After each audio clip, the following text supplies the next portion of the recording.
बिहार के सुप्रसिद्ध इंद्रदमनेश्वर महादेव मंदिर अशोक धाम में महाशिवरात्रि पर्व को लेकर मंदिर को भव्य रूप से सजाने का कार्य जोर शोर से शुरू हो गया है। अशोक धाम मंदिर परिसर में रंग रोगन से लेकर साफ सफाई का कार्य युद्ध स्तर पर किया जा रहा है। वहीं लखीसराय जिलाधिकारी रजनीकांत, एसपी पंकज कुमार समेत जिले के तमाम अधिकारी अशोक धाम पहुंचे, जहां तैयारियों का जायजा लिया। भीड़ के मद्देनजर सुरक्षा का पुख्ता इंतजाम करने का दिशा निर्देश दिया।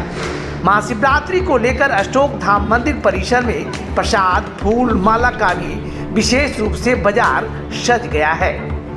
डीएम रजनीकांत ने बताया कि महाशिवरात्रि की तैयारी पूरी कर ली गई है, इसी को लेकर जायजा लिया जा रहा है। खासकर इंद्रदमनेश्वर महादेव मंदिर अशोक धाम काफी महत्वपूर्ण दैव्य स्थल है, जहां देवी देवताओं का वास है। श्रद्धालुओं को कोई परेशानी नहीं हो, इसका विशेष ख्याल रखने के लिए विशेष रूप से व्यवस्था किया गया है। वहीं डीएम ने इसके लिए स्थानीय ट्रस्टी एवं तमाम पदाधिकारियों को कई दिशा निर्देश भी दिया है। कहा है कि इंद्रदमनेश्वर महादेव मंदिर अशोक धाम में लाखों की भीड़ जुटती है। सुनते क्या कहते हैं ट्रस्टी मनोरंजन कुमार। शिवरात्रि की जो कार्यक्रम होने वाला है वो क्या है, कैसे बाबा भोले का रुद्राभिषेक कब किया जाएगा, कब उनकी बाराती निकलेगी, कैसे रूट चार्ट है, वो थोड़ा अपने दर्शकों को बता दीजिए। 8 बजे सुबह में महारुद्राभिषेक का आयोजन होगा, जिसमें अभी तक संभाव्य हैं, जैसा कि उन्होंने अभी मौखिक रूप से आश्वस्त तो किया है लेकिन कंफर्म नहीं किया है। हमारे उप मुख्यमंत्री जो हमारे विधायक भी हैं, आदरणीय श्री विजय कुमार सिन्हा जी ने आश्वस्त किया है कि मैं पूरी कोशिश करूंगा कि मैं आऊंगा। 8 बजे इसका उद्घाटन होगा। वो पहले रुद्राभिषेक होगा। रुद्राभिषेक करीब 1.5-2 घंटे का चलता है। उसके बाद शिवरात्रि महोत्सव की विधिवत शुरुआत हो जाएगी। वो 2 घंटे के बाद फिर हम लोग 2 बजे यहाँ से बारात निकालने की तैयारी शुरू करते हैं, लेकिन परिसर से हम लोग 4 बजे निकलेंगे। यहाँ से 4 बजे निकल के पहले बालगुदर पथ पर जाएंगे। बालगुदर से एनएच पकड़ेंगे। एनएच से वहाँ विद्यापीठ तक जाते हैं।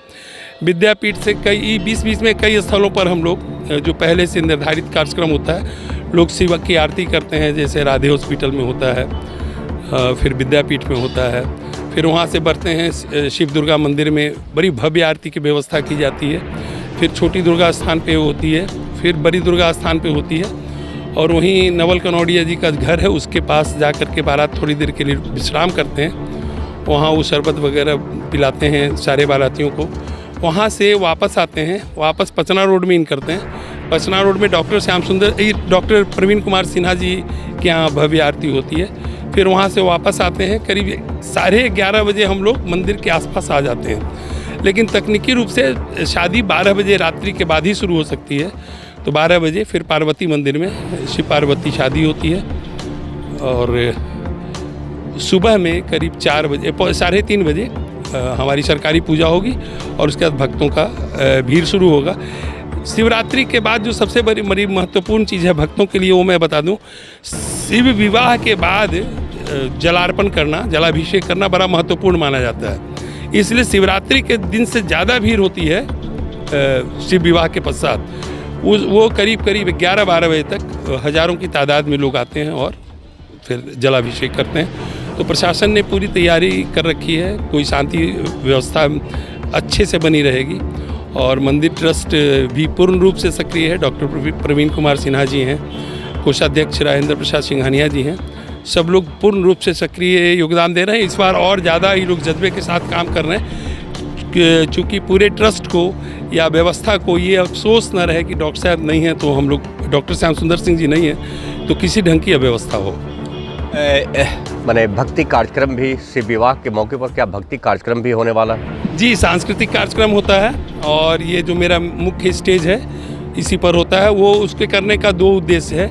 एक तो भक्ति में माहौल बना रहे, और दूसरा बहुत स्वाभाविक बात है कि भीड़ कंट्रोल करने में बहुत सुविधा होती है, क्योंकि ज़्यादातर महिलाएं उस समय वहीं बैठ करके संगीत सुनती रहती हैं। कहाँ के कलाकार हैं, बिहार के या बिहार के बाहर? बिहार के ही कलाकार हैं सर। सारे कलाकार बिहार के हैं, अच्छे कलाकार हैं, और लोग बहुत खुश होते हैं उस कार्यक्रम को देखकर। महाशिवरात्रि का पर्व यहाँ अशोक धाम में बड़े धूमधाम से मनाया जाता रहा है, जैसे कि सूचना मुझे मिली थी। और संयोग से वहाँ जो ट्रस्ट बना हुआ है उसके अध्यक्ष भी डीएम ही होते हैं।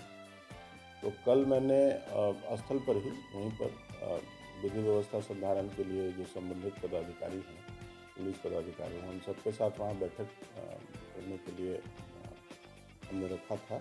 कल सब लोग आए भी थे और वहीं पे जो भी व्यवस्था की जानी है 8 मार्च के लिए, तो उस पर विचार विमर्श करके और जो ट्रस्ट के सदस्य लोग हैं उनके साथ मिल बैठ के और तय किया गया, जिसमें पर्याप्त रोशनी,